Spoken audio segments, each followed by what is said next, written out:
अब देखो यार, अगर तुम लोग रॉक के फैन हो तो ये वीडियो तुम्हारे लिए होने वाली है, क्योंकि गाइस डब्ल्यूडब्ल्यूई में कोडी और रॉक के रियल हिट को लेकर कोडी रोड्स ने काफी बड़ा खुलासा कर दिया है। स्टेफनी वैकूर के जजमेंट डे ज्वाइन करने को लेकर जजमेंट डे का ऑफर आ चुका है। डब्ल्यूडब्ल्यूई में जोई हेनरी जॉन सीना के पॉसिबल मैच को लेकर जोई हेनरी का काफी बड़ा स्टेटमेंट आ रहा है। तो गाइस वहीं डब्ल्यूडब्ल्यूई के लास्ट वीक के स्मैकडाउन की व्यूअरशिप काफी ज्यादा बढ़ चुकी है। तो गाइस चलिए बिना किसी देरी के शुरू करते हैं इस वीडियो को।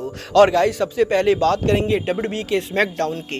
वेल गाइस बात करें अगर यहां पर स्मैकडाउन की, तो गाइस जहां 2 हफ्ते पहले डब्ल्यूडब्ल्यूई के स्मैकडाउन शो को करीबन 2.2 मिलियन व्यूअरशिप मिली थी, वहीं लास्ट वीक के ऊपर डब्ल्यूडब्ल्यूई ने जब यहां पर 12 जुलाई को उनका स्मैकडाउन किया तो डब्ल्यूडब्ल्यूई के स्मैकडाउन की व्यूअरशिप करीबन यहां पर 2.3 मिलियन थी, जो लास्ट वीक के मुकाबले काफी ज्यादा थी।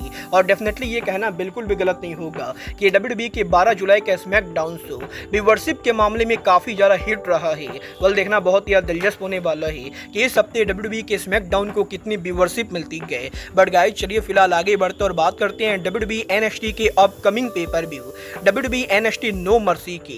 वेल गाइस ये बात तो मैं आपको ऑलरेडी बता चुका हूँ। डब्ल्यूडब्ल्यूई के हीट वेब पेपर व्यू के बाद अब डब्ल्यूडब्ल्यूई कंपनी 1 सितंबर के ऊपर नो मर्सी पेपर व्यू करने वाली है। और गाइस 1 सितंबर 2024 को डब्ल्यूडब्ल्यूई कंपनी यहाँ पर एनएक्सटी के अंदर उनका annual no mercy pay per view करेगी। बट गाइस यहीं डब्ल्यूडब्ल्यूई के सितंबर में नो मर्सी पेपर व्यू के बाद डब्ल्यूडब्ल्यूई अक्टूबर महीने के अंदर भी उनका एक पेपर व्यू रन करने वाली है। और ये पेपर व्यू और कोई नहीं बल्कि हैलोवीन हावक होने वाला है। और गाइस यहाँ पर 27 अक्टूबर के ऊपर डब्ल्यूडब्ल्यूई कंपनी उनके हैलोवीन हावक पेपर व्यू को फिल्सन मेनिया से ब्रॉडकास्ट करेगी। वेल देखना बहुत ही दिलचस्प होने वाला है कि एनएक्सटी का नो मर्सी और Halloween Havoc pay per view WWE company sold out कर पाती है या नहीं। बट गाइस चलिए फिलहाल आगे बढ़ते और बात करते हैं डब्ल्यूडब्ल्यूई के न्यूएस्ट साइनिंग स्टेफनी वैकूर की।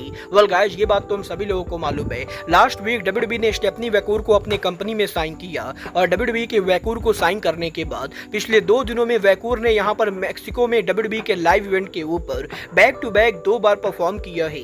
और मैक्सिको में स्टेफनी वैकूर के सॉलिड तरीके से डेब्यू दोनों मैचेस को जीत जाने के बाद अब यहीं डब्ल्यूडब्ल्यूई के another Mexican superstar Dominik Mysterio के लेटेस्ट इंटरव्यू के अंदर डोमिनिक मिस्टीरियो ने स्टेफनी वैकूर के अराइवल को लेकर बात की है, जहां पर डोमिनिक का ये कहना है कि वो यहां पर ये देखकर काफी हैप्पी है कि फाइनली मैक्सिको की तरफ से कोई बड़ी फीमेल सुपरस्टार डब्ल्यूडब्ल्यूई को ज्वाइन कर रही है। और जिस तरीके से मैक्सिको में क्राउड ने वैकूर को लेकर रिएक्शन दिया है, उसके बाद पर्सनली डोमिनिक मिस्टीरियो ये चाहते गए कि स्टेफनी वैकूर यहां पर जजमेंट डे को ज्वाइन करे। और गाइस यहां पर डोमिनिक मिस्टीरियो की तरफ से वैकूर के जजमेंट डे के ज्वाइन करने के सामने से ऑफर आने के बाद अब डोमिनिक मिस्टीरियो की इस ऑफर के ऊपर स्टेफनी वैकूर सोशल मीडिया पर ट्वीट करती गए। और वो यहां पर ट्वीट करके ये कहती गए कि वो डेफिनेटली जजमेंट डे को ज्वाइन करने के आइडिया को लेकर इंटरेस्टेड है और वो डेफिनेटली जजमेंट डे को ज्वाइन करने का सोच सकती है। और कुछ इस तरीके से सोशल मीडिया के ऊपर वैकूर यहां पर ऑलरेडी ये टीच कर रही है कि वो जजमेंट डे को ज्वाइन करना चाहती है। मतलब ये तो आने वाला टाइम बताएगा कि डब्ल्यूडब्ल्यूई क्या सच में उनके ब्रांड के अंदर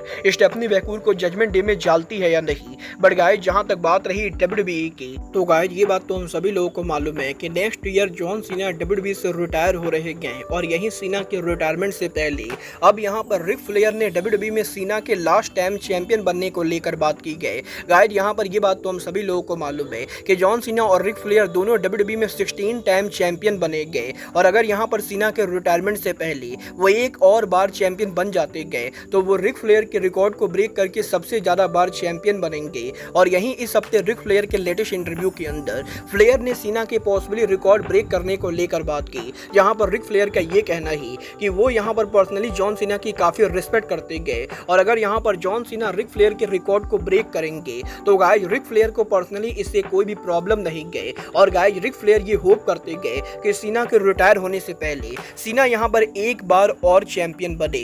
मतलब ये तो अगले साल ही पता चलेगा कि डब्ल्यूडब्ल्यूई सीना को 1 मोर टाइम चैंपियन बनाती है या नहीं। बट गाइस जहां तक बात रही सीना के रिटायरमेंट की, तो गाइस ये बात तो हम सभी लोगों को मालूम है। अब जबकि सीना रिटायर होने वाले गए, काफी सारे रेसलर्स के द्वारा ऑलरेडी सीना के साथ ड्रीम मैच को लेकर बातें की जा रही है। और यहीं इस हफ्ते अब डब्ल्यूडब्ल्यूई के एक और रेसलर ने सीना के साथ अपने ड्रीम मैच को टीच कर दिया है। और ये रेसलर डब्ल्यूडब्ल्यूई का कोई कॉन्ट्रैक्टेड रेसलर ना होकर बल्कि टीएनए सुपरस्टार जोई हेनरी है। गाइस यहां पर डब्ल्यूडब्ल्यूई में जोई हेनरी के 2 अपीयरेंस पर शानदार बज मिलने के बाद जोई हेनरी ने पॉसिबल सीना के साथ मैच को लेकर बात की गई, जहां पर जोई हेनरी का ये कहना है कि वो हमेशा से जॉन सीना के बहुत ही बड़े फैन रहे गए और जॉन सीना उन रेसलर्स में से एक है जिसको देखकर जोई हेनरी ने रेसलर बनने का सोचा था और इसीलिए जोई हेनरी ये चाहते गए कि सीना के रिटायर होने से पहले वो कम से कम एक बार जॉन सीना को रिंग में कन्फ्रंट करे। वेल गाइज, आपको क्या लगता है डब्ल्यूडब्ल्यूई के अंदर जोई हेनरी और जॉन सीना का मैच होना चाहिए या नहीं? आप लोग मुझे कमेंट करके बताइए। बट गाइज चलिए फिलहाल आगे बढ़ते हैं और बात करते हैं कोडी रोड्स और रॉक के पॉसिबल हिट की।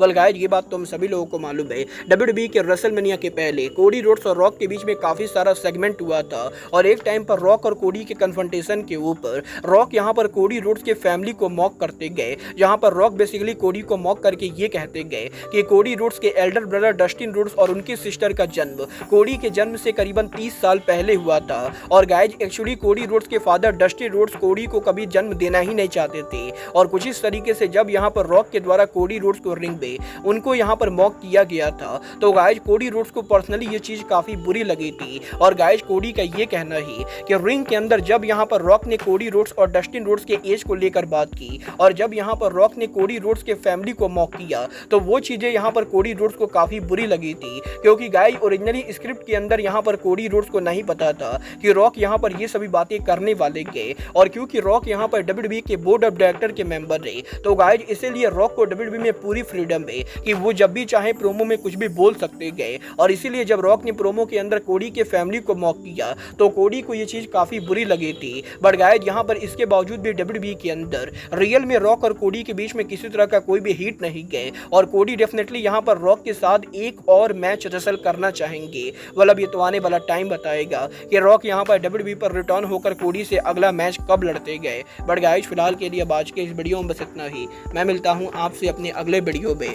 बट गाइज तब तक के लिए good bye, good night and bang.